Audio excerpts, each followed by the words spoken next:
Salut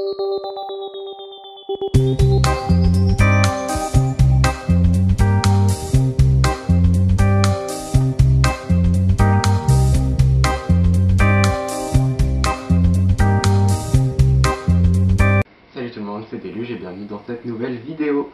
Aujourd'hui, une nouvelle vidéo sur des petits bijoux de technologie, les drones.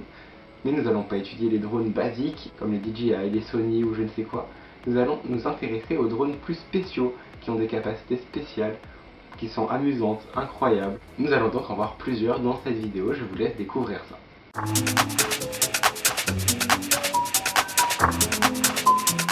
Alors tout d'abord, nous allons commencer avec un drone scientifique puisqu'il vise à étudier le comportement des baleines. Comme vous le savez sûrement, les baleines, quand elles remontent à la surface pour respirer, elles lâchent un geyser d'eau. Les drones développés vont donc détecter cette situation et venir s'approcher de la baleine lorsqu'elle remonte, ouvrir un petit clapet et recueillir au sein de celui-ci des échantillons de ce que la baleine rejette. Une fois que cette mission est faite, le drone peut retourner à son laboratoire et transmettre aux scientifiques l'échantillon récupéré. Grâce à celui-ci, les scientifiques peuvent après l'étudier, rechercher s'il y a des anomalies ou quoi que ce soit qui n'aille pas sur la santé de cette baleine.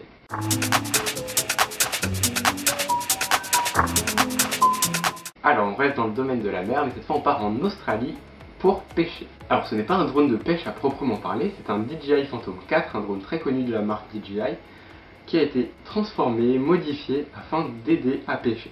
Le but n'est pas que ce soit le drone qui aille pêcher de lui-même totalement, il n'est pas assez puissant pour remonter des prises, mais grâce à sa capacité de vol et de déplacement au loin au-dessus de l'eau, cela permet d'envoyer l'hameçon de la canne à pêche beaucoup plus loin et donc d'espérer avoir de meilleures prises. Les pêcheurs envoient donc d'abord leur drone déposer l'hameçon dans l'eau, puis une fois que le poisson est arrivé, c'est à eux de le récupérer à la main. Grâce au drone, ils peuvent également aussi directement déposer l'hameçon sur un banc de poissons, pas la peine de le lancer au hasard et d'attendre. Grâce à la caméra du drone, ils peuvent voir où il y a des poissons et donc lancer l'hameçon à cet endroit qui est bien plus propice à des prises.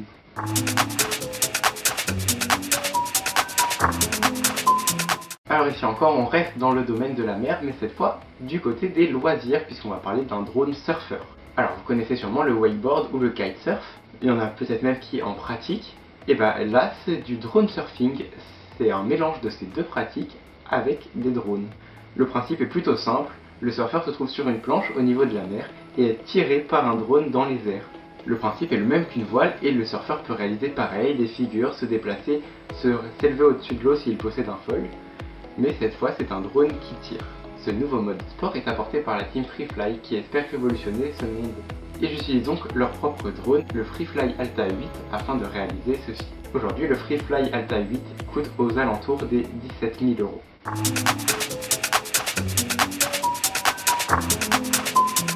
Cette fois, nous prenons de la hauteur puisqu'on va parler de saut en parachute.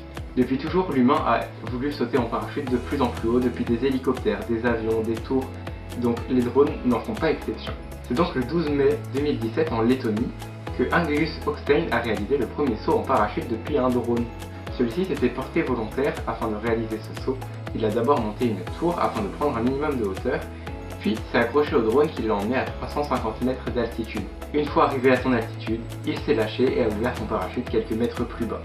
Ce drone qui l'a soulevé pèse plus de 70 kg et ses moteurs lui permettent de soulever un poids de 200 kg.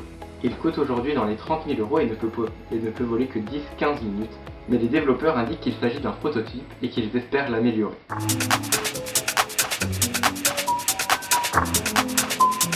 Le gouvernement chinois est très connu pour espionner sa population, et cela par tous les moyens possibles. Les autorités de ce pays ont donc développé un drone capable de les aider dans cette mission.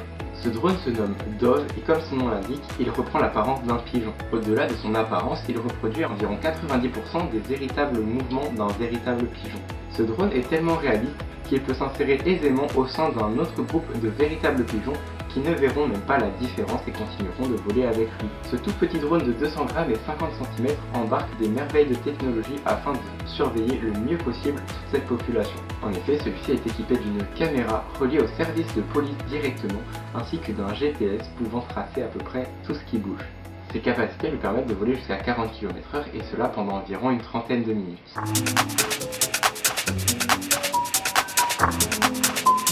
Sortons de l'espionnage et intéressons-nous au médical. On va parler ici d'un drone développé par un ingénieur hollandais de 23 ans, capable de sauver beaucoup de vies. Tout d'abord, celui-ci est équipé d'un défibrillateur cardiaque, qui peut sauver beaucoup de gens. Le principe de ce drone est très simple. Lorsqu'un témoin déclenche une alerte, ce drone se rend grâce à son GPS sur les lieux en quelques minutes. Il arriverait environ 16 minutes avant l'arrivée des secours. En outre de son défibrillateur cardiaque, ce drone a une caméra et un micro, et est relié à un opérateur. C'est-à-dire que le témoin peut réaliser, grâce aux instructions du drone, les premiers gestes de premier secours correctement.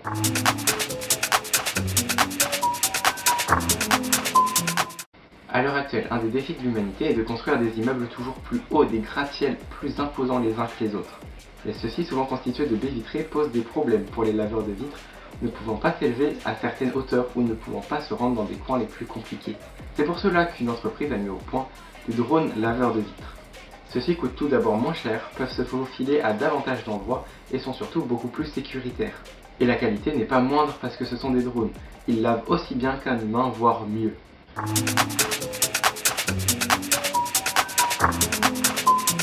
Nous revenons en Chine, mais cette fois sur un aspect plus positif puisque l'on va parler de drones pompiers. En effet, la Chine possédant beaucoup de gratte-ciel et de bâtiments à très grande hauteur, il est souvent difficile pour les pompiers de venir accéder ou intervenir dans les endroits les plus élevés.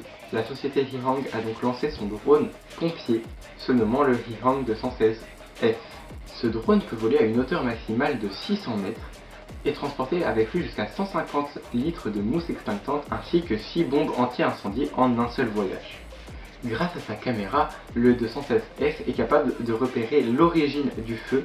Une fois que cette origine est repérée, grâce à son viseur ultra précis, il envoie tout d'abord une salve de bombes extincteurs en direction de cette source, puis déverse le liquide anti-incendie. Afin d'optimiser la rapidité et l'efficacité, on peut déployer plusieurs de ces drones en même temps sur le terrain.